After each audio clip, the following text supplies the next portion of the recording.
Alrighty. It is just about noon, maybe one minute off, and we are recording. Hello and welcome back to Welty at Home, the slow reading virtual book club that alternates works by Eudora Welty with works by authors connected to Welty. Today we continue our series exploring the correspondence of Eudora Welty and Ross Macdonald in Meanwhile There Are Letters, edited by Suzanne Mars and Tom. Goodness, I was almost said Suzanne Mars and Ross Macdonald, edited by Suzanne Mars and Tom Nolan. During this series, we will continue to read and discuss a chapter each week and conclude our reading on Monday, April 13th. My name is Anna Traylor, the Special Projects Coordinator at Eudora Welty House and Garden, and we are so grateful to Suzanne Mars, Eudora Welty's friend and biographer and Professor Emerita of Millsaps College, for guiding these discussions. First, some quick housekeeping. To comment or ask a question, click the reactions button at the bottom of your screen and select Raise Hand. If you're on a tablet or phone, you may have to tap the screen for this option to appear, and a lively discussion often takes place in the chat, so be sure to glance over at that chat box now and again. I'll also be placing a link to a letter that is mentioned in this chapter in the chat in just a moment. I'll let Suzanne speak more on that. I collect that weekly chat transcript to send out with the newsletter at the end of the series, but if you would like access to the working document, you can send an email to info@eudoraweltyhouse.com. And with that, where would you like to begin today's discussion? All right, let me start off with a little background information about these things mentioned in this chapter, and then we'll move on to our discussion. And I'm going to call on Tom for his expertise when I do this as well. There's a reference to a conference in North Dakota, the North Dakota Writers Conference. It was called Literature as Lamp and Mirror, and there is a link. I'll give Anna this link after the session to a report on it with audio from all the writers who were there, which included Ring Lardner Jr., Tilly Olson, William Burroughs, John Ashbery, and Amiri Baraka. There's special mention by Eudora of Ring Lardner Jr. She really loved the writing of Ring Lardner Sr., and Ring Lardner Jr. is a man who had won Oscars for his writing of Woman of the Year with Katharine Hepburn and Spencer Tracy in 1942, and also for MASH in 1970, although he famously said he didn't think MASH would make a good TV series, so he missed out on that. So he did the movie. He was blacklisted as one of the Hollywood 10 and was jailed for about, I think, 8 or 9 months in 1950 and 51. And afterwards, blacklisted as being a communist. He refused to name names. He refused to testify. And that's why he got sent to jail. Anyway, it was the House Un-American Activities Committee that went after him. Afterwards, he did manage to regain his career, but it was a difficult time and an unjust proceeding, of course. Duncan Aswell was the son of Mary Lou Aswell, and he disappeared. Well, let me just go back a bit. He came to visit Eudora in 1965 during the Civil Rights Movement. She really liked him a lot. In 1970, he had a PhD. He was denied tenure at Wesleyan, and his mother felt that he was denied tenure because he had been outspoken in his opposition to the Vietnam War. But after that, he went to Haverford, and actually, I think Harriet Pollock had him as an instructor at Haverford. He had a nervous breakdown while there and just disappeared in February of 1971. His mother was, of course, distraught. Friends were trying to help her. James Merrill, I think, helped her hire private detectives. Eudora volunteered to give her money. Mary Lou wouldn't take any money from Eudora. She said, "You don't have that kind of money." But Eudora was a big moral support to her. He finally got in touch with his mother in June after disappearing in February through a friend and said he was okay, not to worry about him. And then by October of 1971, she could come and visit him. He was in Atlanta, and she did go to visit him and stop to see Eudora on her way. And she would do that again in 1973. So that's the story behind Duncan Aswell, who renamed himself Bill Cutler. Uh, the book he mentions, that's mentioned here, Disappearances, I have searched and searched. I can't find it. If anyone, Pearl, if you know anything about it, let me know. You're the one person I think I could might be able to find that. Anyway, Bill Cutler, V.S. Pritchett. When Eudora was in London in 1950, she had hoped to meet Pritchett, but did not. In 1954, Pritchett reviewed The Ponder Heart and gave it a good review, but Bill Maxwell did not like the review because he thought it focused too much on Southern culture and Southern rural cultures, and as opposed to mass culture. Anyway, he thought it focused more on Eudora, so he took umbrage at it. But Eudora really liked Pritchett, and she liked his fiction and his nonfiction as well. And she reviewed his collection of short stories, selected stories, on June 25th, 1978, in the New York Times Book Review, gave it a rave review, and Pritchett was thrilled by the review and wrote to her and told her how much that review had meant to him. And then he would invite her the next year when she was in London to come and visit him, which she did with Pritchett and his wife, Lady Dorothy Pritchett. Melissa, is there anything else I should say about that before we talk about Pritchett more later? Um, no, I don't think so. I feel like you've done a good job with that. All right, so we'll get Melissa to chime in. She's our Pritchett expert. Um, the Santa Rosa Seven. I knew all of the Santa Rosa Seven, I'm proud to say. They were Eudora Welty, Charlotte Capers, her good friend who had been the director of the Department of Archives and History, Anne Morrison, who had been the director of education at the Department of Archives and History and was Charlotte's very good friend. And Anne's children were, Charlotte was their favorite aunt.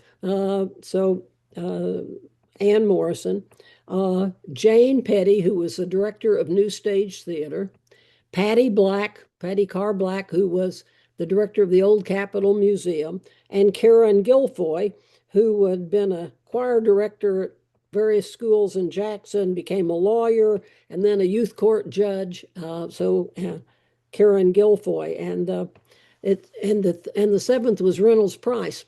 And before they invited Reynolds, one of the groups, somebody said, let's invite Reynolds. And one of the groups said, don't invite Reynolds, he'll come. And he did come. So that was the group at Santa Rosa Island at Jane Petty's house. Now, I thought we'd say a little bit about a couple of people associated with Ken, and then we'll move on. Don Freeman. Tom, you want to tell us a little bit about Don Freeman, or would you like me to? Sure. Well, I'll try and you can add to it. He was originally an artist in New York and continued to be an artist in several media. He made big paintings, he made little drawings, and he wrote children's books, which are beloved probably around the country, even around the world, but certainly in Santa Barbara. And his wife also, Lydia, collaborated or wrote her own books. And he was just a marvelously full of life person whom everybody speaks highly of and really loved to see and be around. And there are generations of children, people in Santa Barbara, I believe, whose parents started taking them to see Don Freeman every time he had a book out. And they'd stand in line, and he would do a little portrait of the child. And there are generations who have a shelf full of books, little portraits of themselves as they grew up by Don Freeman. their son, one of their children, her son, a psychiatrist in Switzerland. And Don Freeman was a very ebullient man. And last time I went to Santa Barbara, I met people who he's a happy memory for a lot of people. They remember him vividly. Clearly, Eudora really liked him as well. Yeah. Ken thought he was the most full of life, in love with life, person, artist, whatever he'd ever met. One more person, Tom, you want to tell a little bit about Fred Zackel? We've met him before, and he comes up here again because he gets his novel published. Yeah. Yes, he was a person who went to the Santa Barbara Writers Conference sort of in desperation. I can't give you the year, but it was one of the years Miss Welty was 75, I think. okay.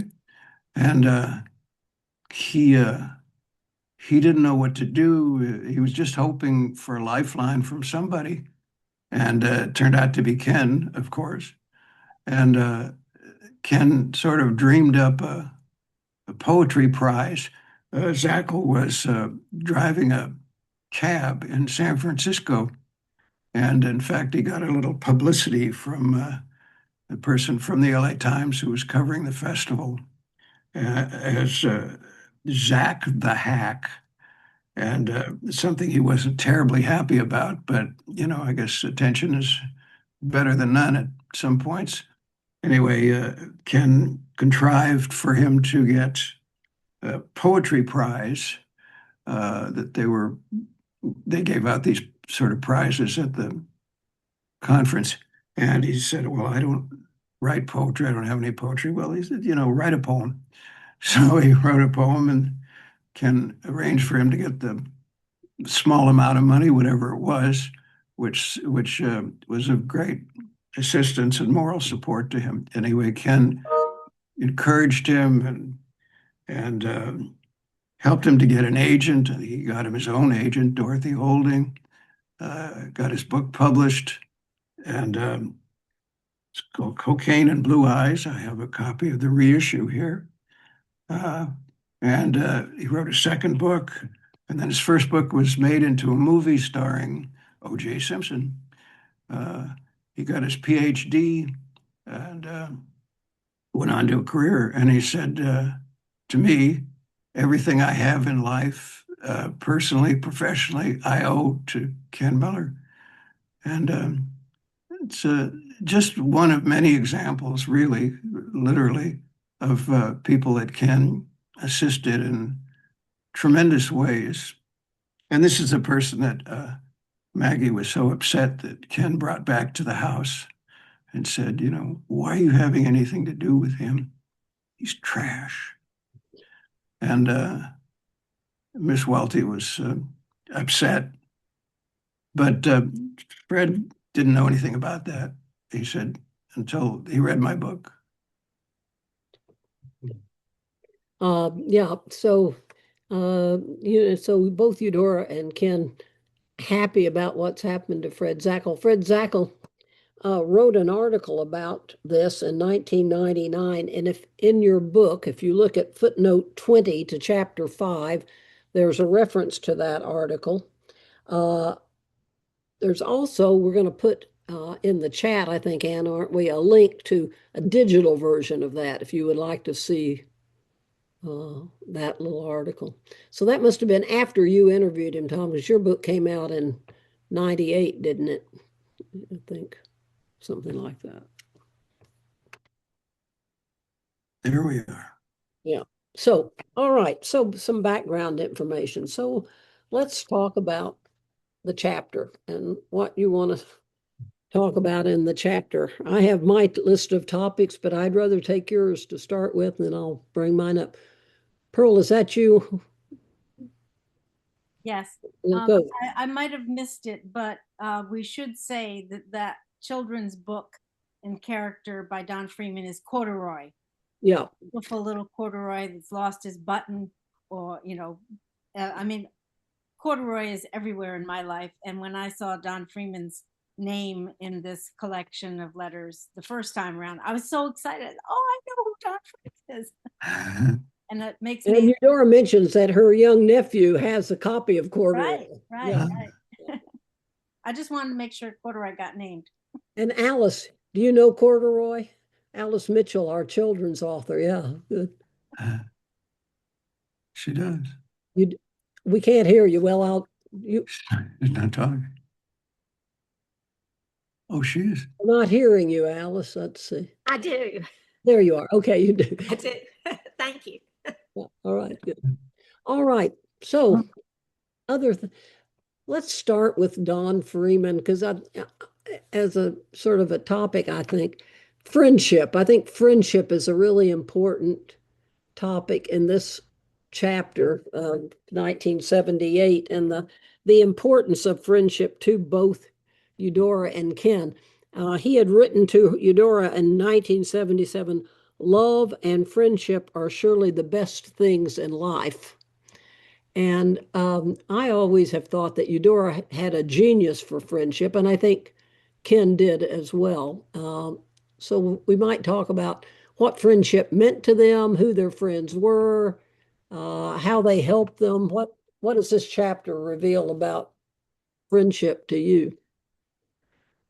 Or am I the only one that wants to talk about that? Go ahead. Anyone? Yeah, Melissa. I'm interested in how their friendships with other people made their friendship stronger. They're both friends with similar, a handful of people that they both know. And I feel like it helps create sort of the reality of their friendship when they're not together. I'm just back from the conference in Nashville where David McWhirter gave a great paper on kind of the difference between space and place and how we think about those. And I've been thinking about that idea in terms of Welty's correspondence with Ken, as they can't be together, but they've sort of made their own in-between place in this correspondence where they have like a space where they exist together via these letters. And I feel like these friendships that they have in common help build that interesting world for them, that kind of reality that Ken talked about between past and present and this togetherness that they've crafted. Ken met many of Eudora's friends when he came in 1973, and so they could refer to that. And Reynolds and Mary Lou are two of the most important. And then Eudora met Ken's friends when she went to Santa Barbara, and so she knew Don Freeman and Robert Easton, I think, and some others, and she met Fred Zackel as well. So that they could share that was a bond between them that I think Pearl. I think that's a great point that Melissa is making, because they have this space when they've been together, and then they add in these friends, and that gives them more continuity back and forth. I mean, there's also Ralph Sipper on the California side, and Nona Balakian and Walter Clemens on the New York side, kind of thing. And it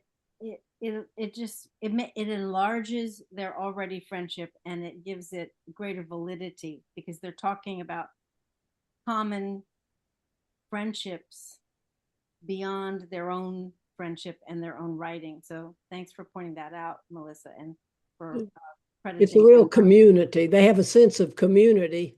It's not one where they all dwell together, but meet in the letters. Yeah.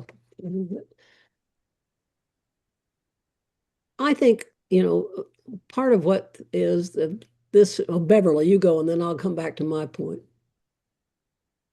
One of the things I enjoyed, throughout, but especially in this chapter, was how often they recommend books to each other or other writers to each other. In this chapter, she mentions V.S. Pritchett. And do you know his work? And I think you would like him. And then she mentions was it O'Donnell? I wrote his name down because I want to look for his book. Right. Yeah. That she was writing a review, and she thought he would like his work. So, that's what you do with friends. Every time I see some of my friends, I'll say, have you read this? I just read this last week. So it made them so normal. I mean, their friendship was just so normal in all the everyday things. I think the thing about friendship is it requires the ability to empathize, to imagine yourself into someone else's life, which is what writers do, imagine themselves into other lives. But, we know lots of people who can't do that. And that ability, that kind of empathy that they have for each other, that they have for other friends, that they have for the world in general comes through here. Yeah, Pearl. I think you've begun to answer my question speaking about that empathy, but I wonder, Suzanne, if you could expound even further on what you mean by the genius of friendship that we might learn from that. Could we become geniuses of friends?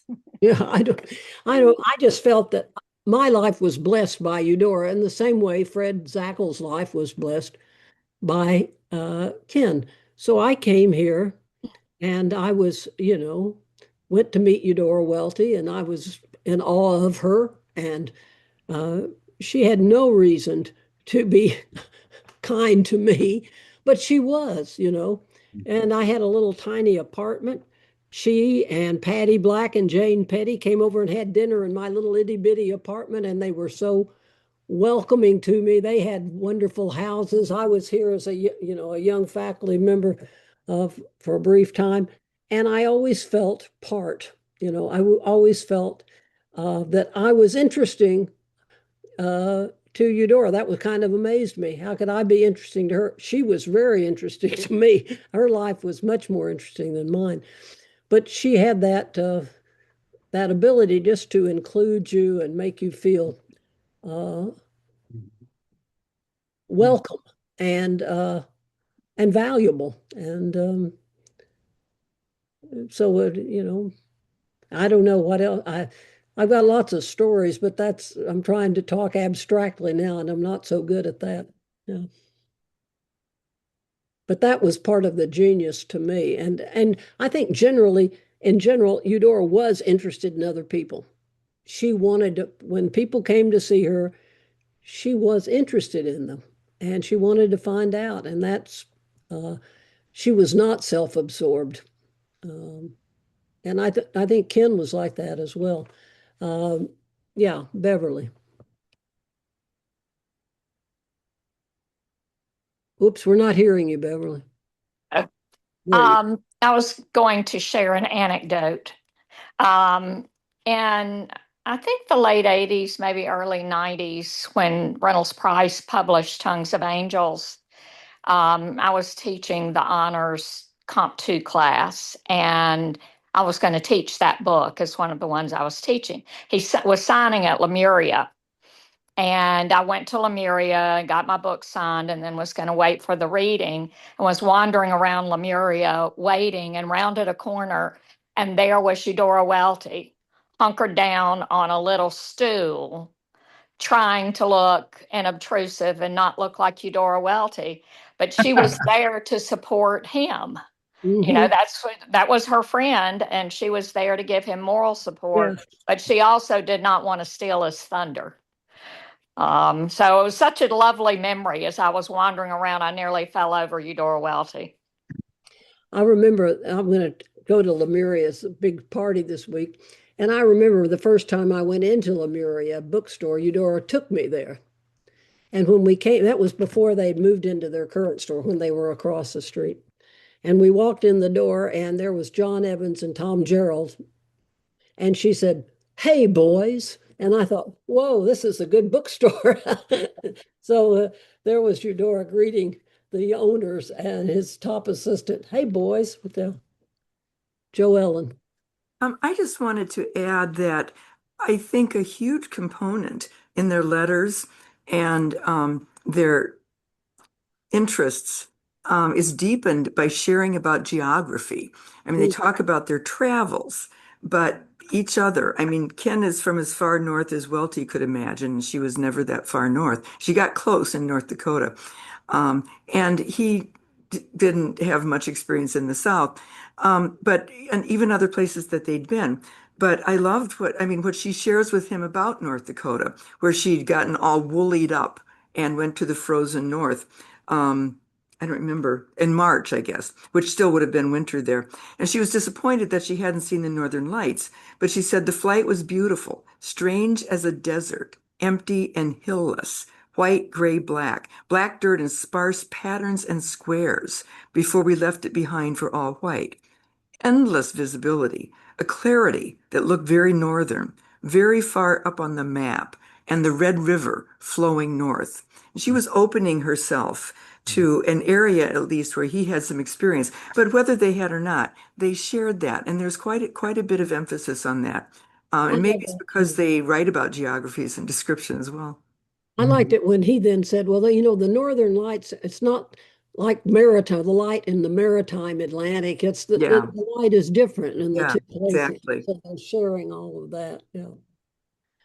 So, it's not just common interest, but it's separate areas of interest that so that again, it's not this kind of self-obsession, but it's a desire to expand the self through other people, through places, rather than just focus on how is this like me, or what is my experience like.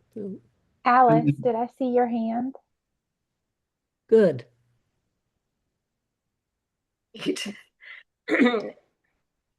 This is a quote from chapter 1 by Eudora Welty.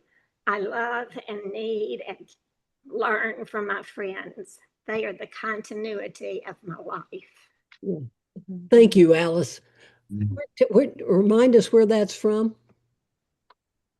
It's in chapter 1 of Meanwhile. Of this book, of Meanwhile. Yes. Right. Yeah. Yes. Yeah, they are the continuity of my life. Yeah. Okay. So friendship seems to me to be a really powerful theme here. What else? What else? What about the relationship between Ken and Eudora? Do we find out here? What deepens our understanding of that relationship, do you think? And I think the most telling letters seem to me come late in the chapter. Jo Ellen?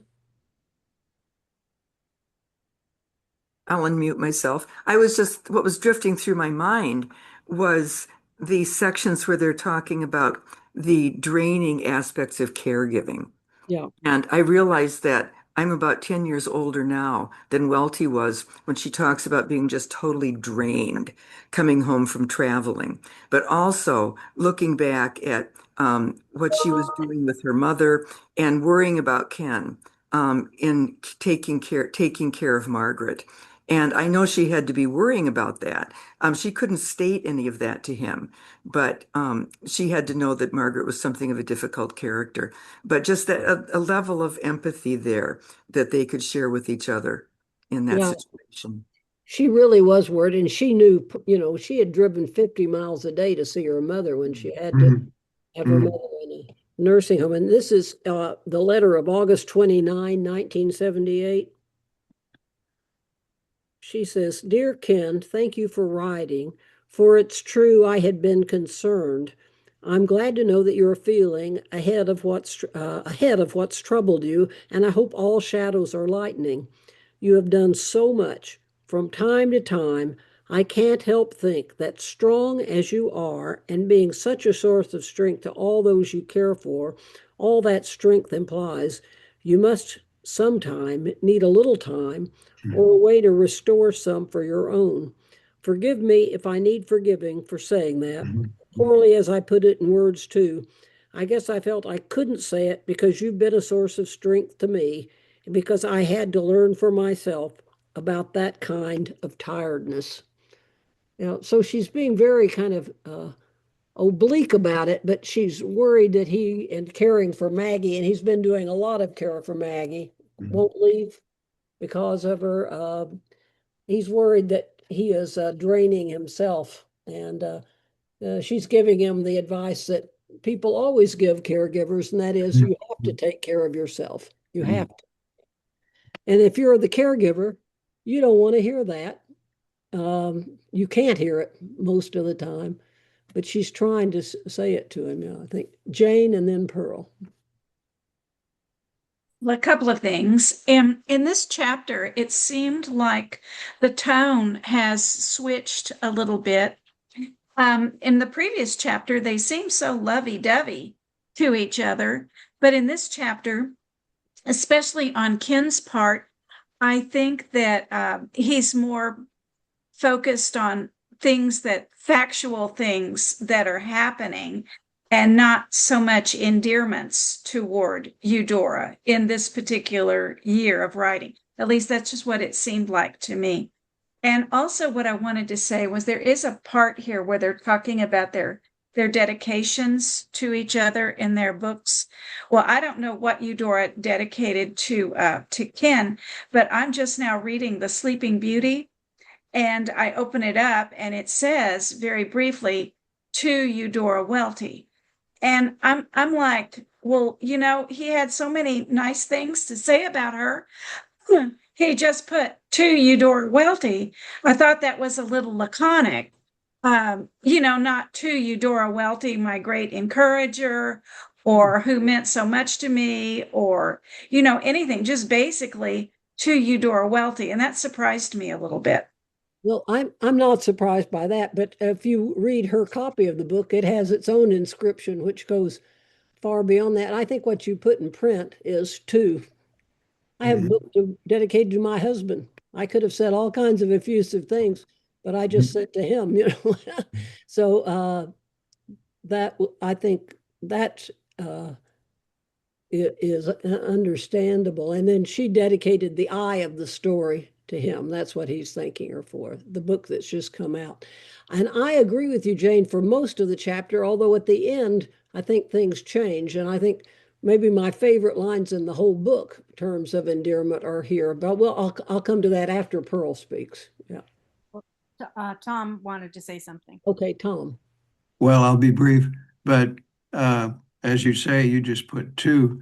She got, both of them got flack just for that simple dedication. People made fun of him for presuming to dedicate a book to her. Obviously, they thought because of the nice reviews she had written about him. And as far as the letters being more impersonal, he was struggling, with big problems with his memory at this time. And I don't know, it's not surprising he would just try and be specific about things, because it was harder for him to write, and to write creatively or expressively. There's a lot of references to the scripts for the Instant Enemy that he's struggling with and having to do version after version. And I was told that eventually he was getting tangled up in his own, he couldn't remember his own plots. And that's understandable, because he wrote the book and then he's doing this other version, which is very different. And, eventually this chapter, he does get into that a little more personally, but there were a lot of things going on. I think the letters are still pretty lovey-dovey. Yeah, I want to come back to that. And I also want to say, yeah, he did get made fun of for dedicating the book to Eudora. Like, okay, he's trying to make himself a more serious writer. Mm-hmm. And then she was in the position, because the book is dedicated to her, she couldn't spring to his defense, but she was grateful for the book and for the dedication. So there's all of that going on. Yeah, Pearl. On that particular note about to Eudora Welty, that was also fairly early in their relationship.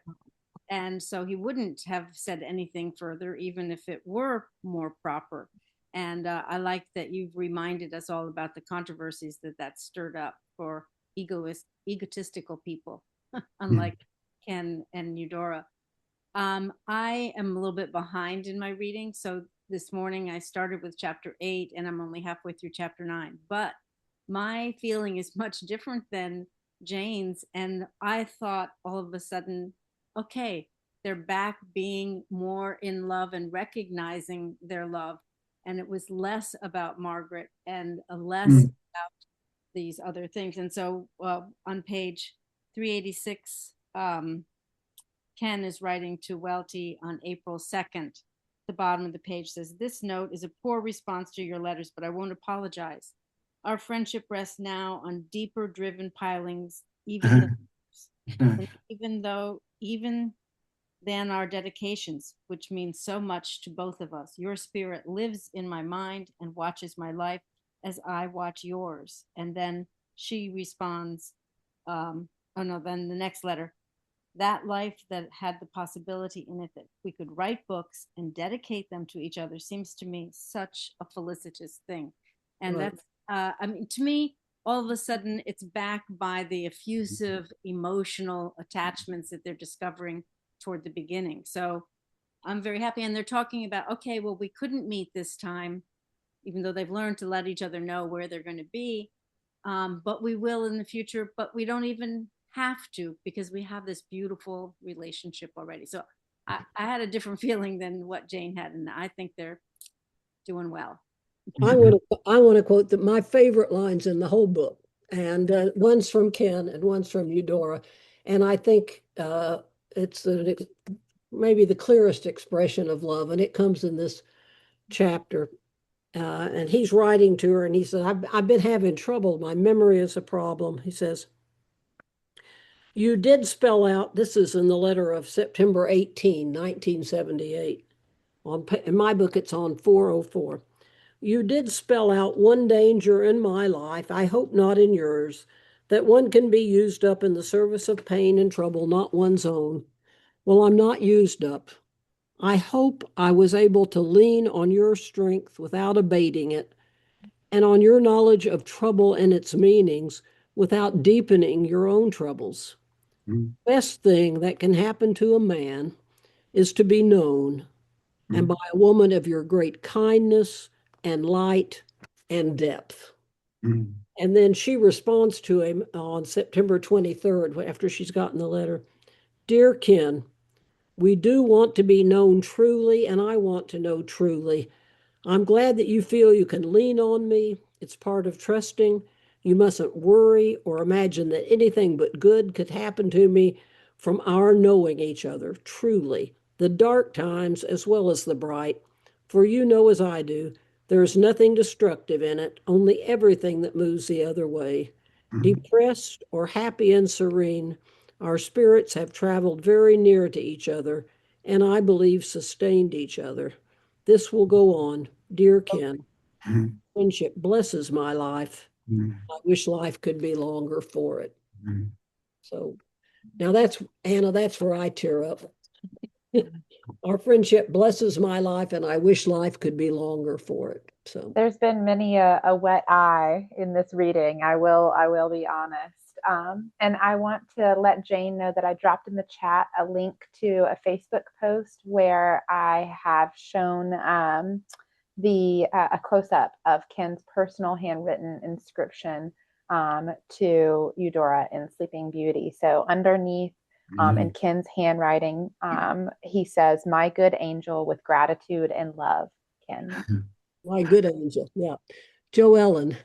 Oh, I forgot my hand was up. I was going to actually turn exactly to that section that you were reading, Suzanne, but I also will, this is a little goofy probably, but I want to throw out a perhaps seasonal interpretation of the letters.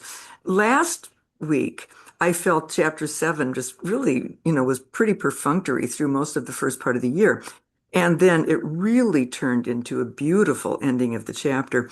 And I don't know whether fall, and it seems to me, I just looked at the beginning of chapter 9 very briefly, that the new year begins, it's after holidays, but they kind of warm. I don't know whether the fall, declining light, brings out more thoughtfulness, but there are also holidays. And in this case, this year, they hadn't seen each other at all.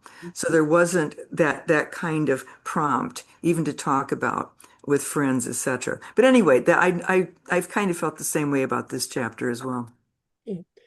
Yeah, the seasonal observation is an interesting one. Yeah, taking stock in the fall of the year as the year is waning. Beverly. Um, do I remember this correctly, or am I making it up? That Margaret read a lot of the letters that Eudora sent to Ken. She said she told Eudora, when Ken is away, of course, I open your letters and read them just in case it's something he needs to know. So Yeah. she told that to Tom. Yeah. Yeah. Well, I wondered if maybe, when I was trying to read between the lines in some of these letters, Yeah. I was thinking, she possibly can't say exactly what she wants to say, but, I could tell what she wanted to say, and I'm sure Ken could too. Yeah. Well, he hid the letters. He was keeping them as much as he could from her because I guess there was that kind of tension. Yeah. Anything else about along this in terms of the relationship between the two? I had two other things or three other things I thought we might talk about. One was film and fiction and the relationship between film and fiction and what they say about that. The other was Eudora's early writings and especially the little things she made for her mother, but also Acrobats in a Park, which, by the way, you may read if you would like to in a wonderful book called Occasions edited by none other than Pearl McCaney. And so Acrobats in a Park is a part of that book. So you don't have to buy the collector's edition or find the Delta magazine. You can find it in Occasions. So I'd like to talk about that. And then I thought maybe about some about travel. Anybody want to talk about any of those or anything else? Let's talk about film and fiction. It's kind of hard to come from talking about a love story to talking about something like this. But anyway, we'll move on and we can come back to the love story if we want to. So I would like to look at a passage on page 374, which is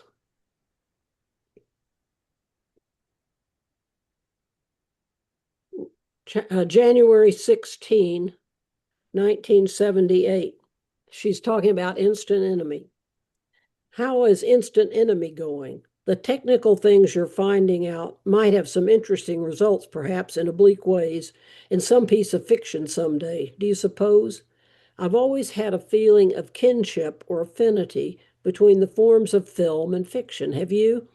Both of them can escape from the confinements of chronological time and immovable place, for one thing, go fast or slow when they need to, and dreams can be entered into the account, and memories revived and honored, and predictions proved or justified, and truth has a force.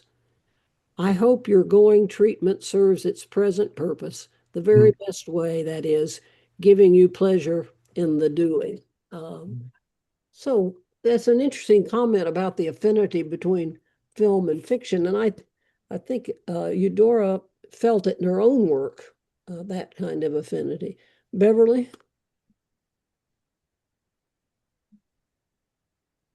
Well, I didn't have my hand up, I don't think, but I'll give you my opinion. All right, good. I think I was very interested in that. Some years ago, we had a presentation here in Jackson on film and literature, and Morgan Freeman and Lorian Hemingway and Ward Emling sat in, and their comments on it were mostly that they're two different things. They can be merged into one, but they really should be, when somebody writes a book and sells the rights, then they kind of have to let go of it. And I've seen so many films made of books that I really liked, but I didn't like the film. And I think that's my opinion as well. Okay. Yeah, I have to say that too. Almost always. And in fact, I tried to get Eudora to watch A Room with a View with me, the film, The Merchant and Ivory film. She would not do it because she said she loved the book too much. to watch the film. But here she's saying we as fiction writers can learn from film, or you as a writer of a film script may learn from what you've done in fiction anyway, unoffended. Jane. I was going to say that very same thing, that I have always heard that the book and the film are two separate art forms, and you can't really compare them to each other because of that very fact that they just, the people say, well, I'm not going to read the book. I'm going to wait till the movie comes out. Well, the movie is often, very, very different from the book because it is a totally different art form. And that's why I think that, and they're two separate mental processes, reading and then watching the film. Your brain reacts in a totally different way. As a matter of fact, I was reading something the other day that was talking about the written word, reading a book like with your eyes, and then the other thing is audiobooks where you're just listening to the book. Your brain is going to work completely different from how you process reading the book, from how you process listening to it. So, they're like apples and oranges. And I think, there's good books and there's good films and there's bad books and there's bad films. And they may purport to have the same idea in mind, but be totally different. Joellen? I come from a background where I'm especially attuned to the aesthetics of length in fiction. Like, we're not talking specifically here about novels. I think most of us have been in talking about film adaptations. But even early in her career, Welty, I believe, has some things to say about short fiction and film, short stories and borrowing. In fact, Shirley T. and Why I Live at the P.O. is a nod kind of in that direction. But what is often said about short fiction has to do with their compactness, concentration, intense. You just can't give all kinds of information. And people get upset when a novel, which has long scenes, don't get included in a film.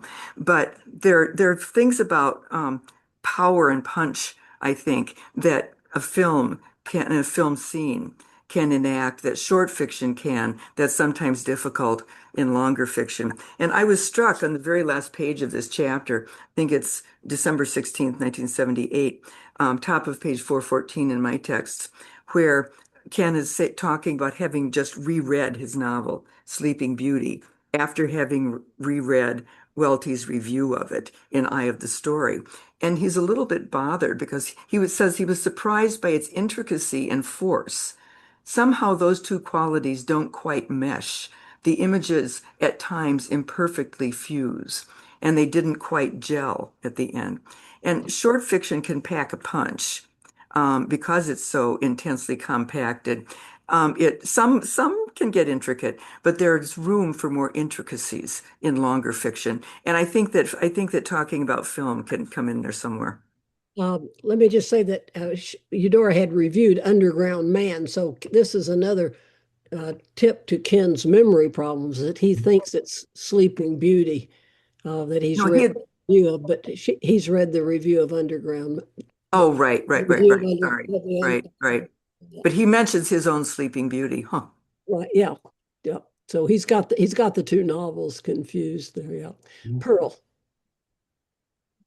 Ken wants to say something. Oh, Not but thank you. Oh, you're right. Sorry, Tom. Twice today. Sorry, go ahead, Tom. That's very sweet. It's very sweet. It's kind of you. Well, I'll try to be brief again. Although Miss Welty did write a separate appreciation to him of Sleeping Beauty, which meant a lot to him, and is very interesting to read, if I'm not getting it wrong myself. She wrote him in a letter, I think. It's when I met her for a few days in, was it 99? No, 1990. She asked me about writing film scripts, and she said she had, I don't know that she said always wanted to, but she had wondered and wanted to try maybe. And maybe she was thinking of how Ken worked on this Instant Enemy script at a time when fiction was coming less readily to him or as an alternative supplement. But she did ask a little bit about it, how do you do this? And do you have to put the camera angles in there? No, no, don't worry about the camera angle. But, and of course, it's inclined more sympathetic, if only because she was a photographer. She took pictures. And as you say, short stories, perhaps more easily adaptable to the form than novels, where you have to, you have so much room to stretch out and get into depth about thoughts, emotions, motivations, and so on. Movies, you have to show, you don't want to tell, you want to show. As far as Ken's imagery, I'm sorry, I'm almost done. As far as Ken's rereading of his book, I think he was mistaken. I think the imagery works very well, and it's a powerful book. I agree. And I want to say Eudora did try to write a film. She and John Robinson worked together on a film script of The Robber Bridegroom. Oh, wow. And I mean, I think she would be the first to recognize that film and fiction are very different. But look what she says, what the things, the affinities between them. Chronology. Look how she violates chronology all the time, and some people can't take it. They want to straight the violations of chronology. The immovable place, moving from one place to another so easily, time being so much more flexible. And dreams coming in, and you move from reality to dream. So these are all affinities between the two genres. And she's saying, maybe it's possible that we can learn at doing one because of the affinities that there are. Yeah, Pearl. I think for one thing, she's definitely always trying to encourage Ken in whatever he's doing. And from Ken's point of view, working on this screenplay was something new, so it was fresh, but it was something reminding him of the beauty of the words that he had already put together. So there's a pleasure in that. But I wanted to remind us of what our friend and former colleague Danielle Pitavisu was always saying, is how there was no art, there was no cultural form that Welty was unaware of, and that she was always thinking in every kind of form. And we see that in these letters, telling him about the art exhibits that she's gone to, speaking about the film screenplay adaptations. And then what I really love is when she, on page 392, that's May 29th, she's been to see Ain't Misbehavin'.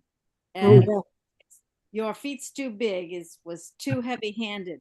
It should have been fastidious in the wonderful Waller style, but mostly the play itself or the musical was quite wonderful. I could go back and see it again. And so there's something out of reality and art that she put into a fiction that is now put on the stage. And she's always has this beautiful critical mind about all the different arts and how they all interplay together.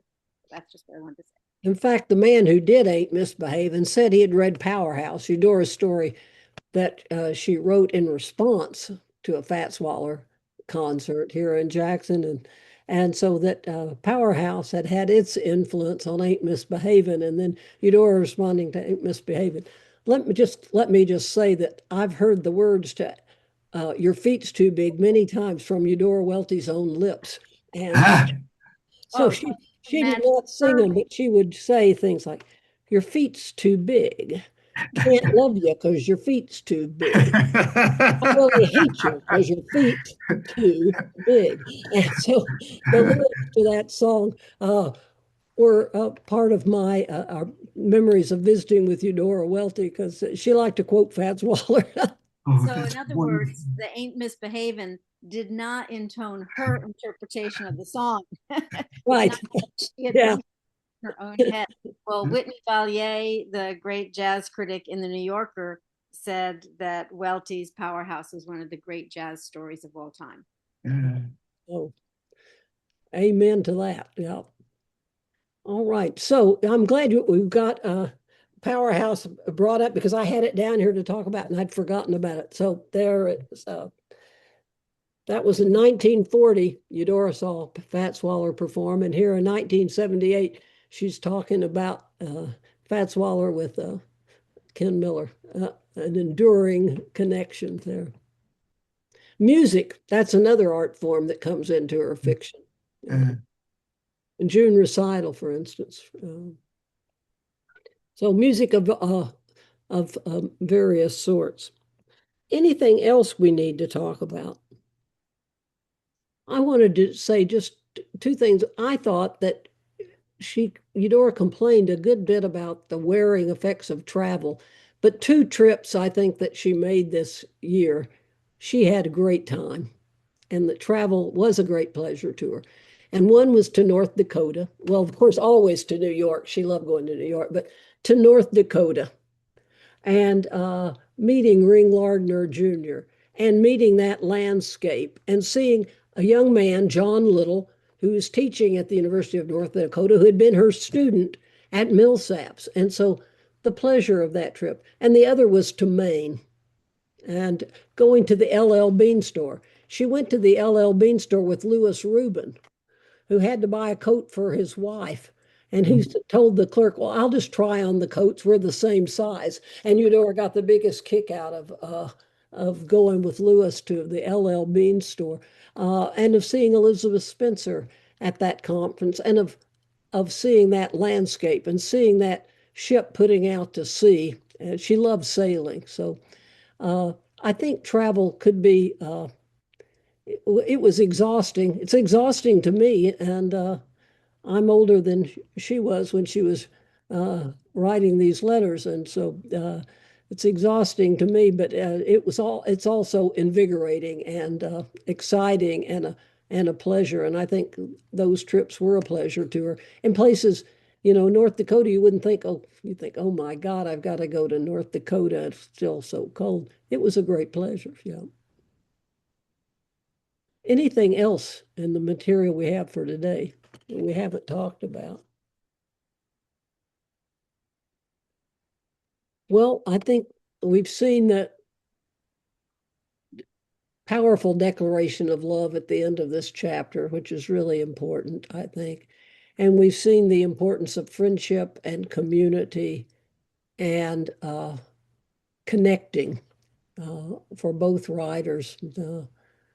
So I'm glad that Ken is soldiering on here. Darker days lie ahead, alack and alas. Yeah. Jo Ellen, did you have something at the I just wanted to point out that one of the things making the end lighter, besides the trip, I think it's to Maine, but is the Monet theft. Oh, yeah. The mystery of the art case. I'd like to know a little bit about that. Maybe Tom That can just tell fun. us about that. Yeah. Yeah. Well, it seems to me his Ken's last book, The Blue Hammer, has art theft and Oh yeah. reproductions and so on in there. So this must have been some kind of, I don't know about the timing, but if he wrote The Blue Hammer after he'd been written, or had he already written The Blue Hammer? But if he had, it's strange that he doesn't mention that. He mentions just the short story. Yeah. Which one was it? The Blue Hammer was No, I mean the short story. Short story is an early story. That it was a novelette he'd written for some kind of women's magazine in the 40s, 50s. Oh. And it wasn't a Lou Archer story, although I think we got them to let us put the name in for a collection. I think it's in a collection called, is it Strangers in Town? Did we even? I'm looking for the letter. Do you have it, Jo Ellen, which the date of the letter?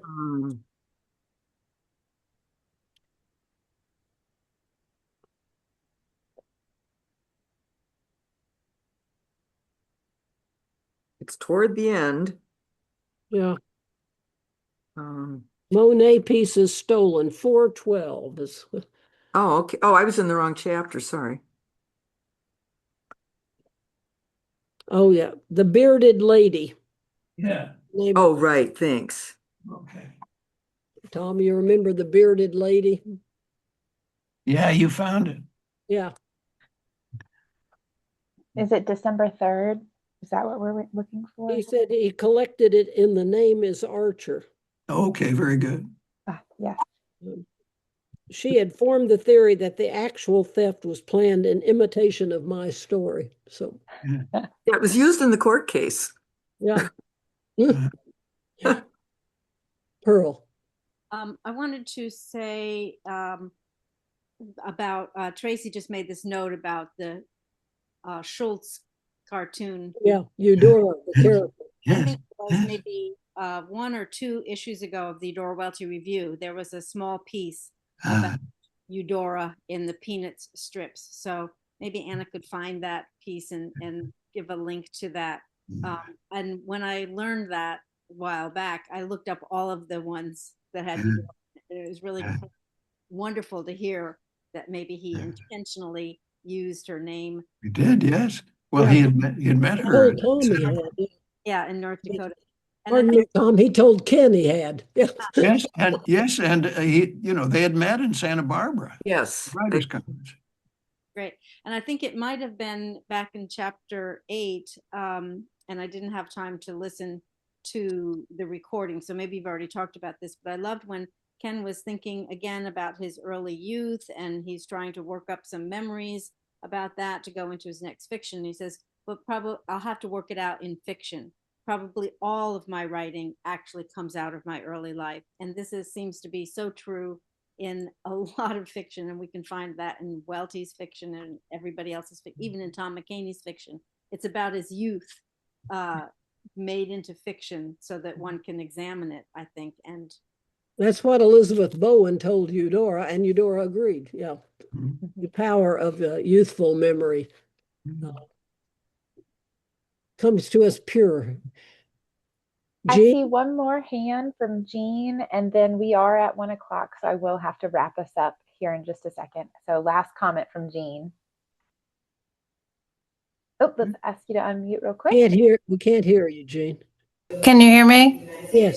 You can. Suzanne, you might have already mentioned this, but Thursday at 4:30 at the Eudora Welty House, the Betty Jolly lecture, Richard Ford will be speaking. Yes. I hope everybody can come to that. I hope everybody comes. Every year we have a great lecture, and this year we are honored to have Pulitzer Prize winning native Mississippian Richard Ford as our speaker. It'll be 4:30 in the garden of the Welty House, or if the weather is bad, it will be at Millsaps College in the McMullen Hall. So we hope everyone comes, and Lemuria will be there selling books. If you want to buy books by Richard Ford, that will be available too. Anna, what else about the Jolly lecture? Anything? Well, that was my wrap-up comment. Y'all stole my thunder. So that's all the information that you need about the Betty Jolly lecture. It's going to be this Thursday in the Eudora Welty Garden at 4:30 p.m. or a Rain location. You can find that information about the Rain location on our website on the event page for the Betty Jolly lecture. We hope to see you all there, and we'll see you again next week as well for another discussion. Thank you so much. Bye-bye.